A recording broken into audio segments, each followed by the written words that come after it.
ክሊክ ስሩ ሬት ወይም CTR። ዛሬ በዚህ ቪዲዮ CTR ምን እንደሆነና ይህን የዩቲዩብ አልጎሪዝም በመጠቀም የቪዲዮአችንን እይታ እንዴት መጨመር እንደሚቻል በዚህ ቪዲዮ ከኔ ጋር እናያለን። እስከ ቪዲዮ መጨረሻ አብራችሁን ቆዩ። ሌትስ ጎ። መቼም ይህን ሰው ይታወቁታላችሁ ብዬ አስባለሁ። ሚስተር ቢስት ዓለማችን ላይ ካሉ ትልቅ ሰብስክራይበር ካላችሁ መካከል ነምበር 1 ዩቲዩበር ነው። እስቲ ስንት ሰብስክራይበር እንዳለው 376 ሚሊዮን ሰብስክራይበር፣ 68 ሚሊዮን ቪው፣ በ2 ሳምንት 87 ሚሊዮን ቪው፣ በ3 ሳምንት 136 ሚሊዮን ቪው አለ። ደግሞ እኔ በ2 ሳምንት 104 ቪው ይሁን። አንድ ቀን እኔም እንደ ሚስተር ቢስት ዓለማችን ላይ ካሉ ታላላቅ ዩቲዩበሮች መካከል አንደኛው እንደመሆን ትችላለህ ብሮ፣ ትችላለህ። አቅሙ አንተ ውስጥ አለ። ይበቃል ማን የዚህን ሞቲቬት ካደረግሽን የቱ ጋር ነበርን? አዎ ስለ ሚስተር ቢስት ያው ዛሬ በዚህ ቪዲዮ ሚስተር ቢስት የሚያውቀው ነገር ግን ብዙ ዩቲዩበሮች የማያውቁትን ሚስጥር ነው ዛሬ ማጋለጥ። መቼም በወዳችሁ ይሄን ሚስጥር ብታውቅ ኖሮ እንደዚህ አይነት ቪው አይኖርም ያላችሁ ነው አይደል?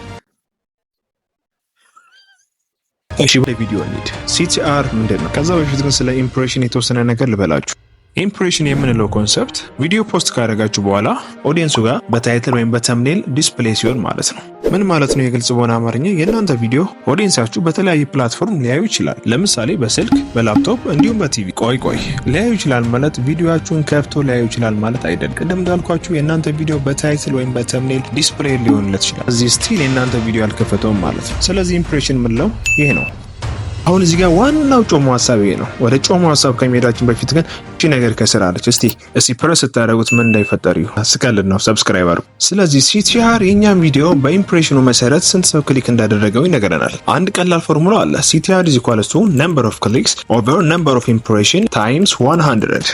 ይህንን በቀላል ኤግዛምፕል አስረዳችሁ። ለምሳሌ የእናንተ ቪዲዮ 1000 ኢምፕሬሽን ቢኖረው ከ1000 መካከል 50 ሰዎች ክሊክ ቢያደርጉት 50 ሲካፈል ለ1000 ሲባዛ በመቶ ይሆናል ማለት ያ ማለት 5%። ስለዚህ በዚህ መሰረት የእናንተ CTR የሚሆነው 5% ነው። በእርግጥ አቨሬጅ CTR ለብዙዎቹ ቪዲዮዎች ከ4 እስከ 10 ሲሆን ከዛ በታች ከሆነ ሎው CTR እንለዋለን። ከዛ በላይ ከሆነ ደግሞ ወይም ደግሞ ከ10 በላይ ከሆነ ሃይ CTR በመባል ይታወቃል።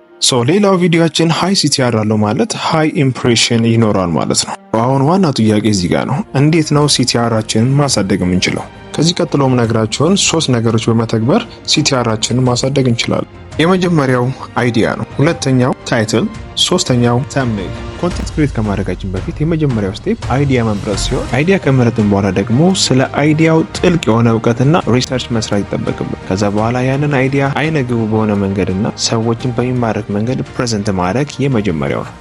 ሁለተኛው ታይትል ወይም ደግሞ ርዕስ ነው። ለቪዲዮአችን የምንመርጠው ርዕስ ኦዲየንሱን ሁክ ሊያደርግ የሚችልና ሳቢ መሆን አለበት። በተለይ ክሊክ ስሩ ሬትን ከሚጨምሩ ነገሮች መካከል ርዕሱ ላይ ኦዲየንሱ ላይ ጥያቄ የሚፈጠር ታይትሎችን ማስቀመጥ ይመከራል። እንዲሁም ታይትላችን ዲስክሪፕቲቭ ወይም ደግሞ ገላጭ መሆን አለበት። ኦዲየንስ የተለያየ ኒች ፈልጎ ይመጣ። አክቹሊ የኛ ኒች ፈልጎ ከመጣ ግን የኛ ታይትል እሱ የሚፈልገውን ኒች ማች ማድረግ መቻል አለበት። ያኔ ክሊክ አድርጎ እንዲገባና የሚፈልገውን ነገር አክሰስ እንዲያደርግ ይረዳዋል ማለት። ስለዚህ ታይትላችን ዲስክሪፕቲቭ መሆንና ገላጭ መሆን ይኖርበታል። ሶስተኛና የመጨረሻው ተምኔል ነው። ተምኔል ቪዲዮአችን እንዲታይ ከሚያደርጉ ነገሮች መካከል የመጀመሪያው ነው። በእኛ አባባል ሲያዩት ያላማረ ሲበሉት ያቀራል እንደሚባለው ተምኔላችን የማያምር ከሆነ ወይም ደግሞ የሚታየው ከላይ የሚታየው ነገር የማያምር ከሆነ ኦብቪየስሊ ኦዲየንሱ ክሊክ አድርጎ የኛን ቪዲዮ ሊያዩት። አስባችሁታል? ረጅም ሰዓት አይዲያ ላይ ተጨንቃችሁ፣ ታይትሉ ላይ ተጨንቃችሁ ቪዲዮ ኤዲት አድርጋችሁ ነገር ግን ተምኔላችሁ ላይ ፌል ካደረጋችሁ እማኑኝ ቶታሊ ቪዲዮአችሁ አይታይም። ተምኔል ዲዛይን ስናደርግ የቪዲዮአችንን ከ80% በላይ የሆኑ ሀሳቦች በተምኔላችን መግለጽ አለብን። ሌላው ታይትል ስንጽፍ በጣም ባነሰ ወርዶችና እንዲሁም ሊታይ የሚችል ብራይት የሆነ ተምኔል ዲዛይን ብናደርግ ይመከራል። ቀጣይ ቪዲዮ ስለ ተምኔል አሰራር ሰራላችኋለሁ። እዛ ላይ በደንብ ተምኔል ስንሰራ መከተል ያለብንን ፕሪንሲፕሎች ዲስከስ እናደርጋለን። ስለዚህ እነዚህን 3 ነገሮች ኢምፕሊመንት የምናደርግ ከሆነ የእናንተ ቪዲዮ ቡም ቡም ቡም። በቀጣይ ቪዲዮ እስክንገናኝ ቻው።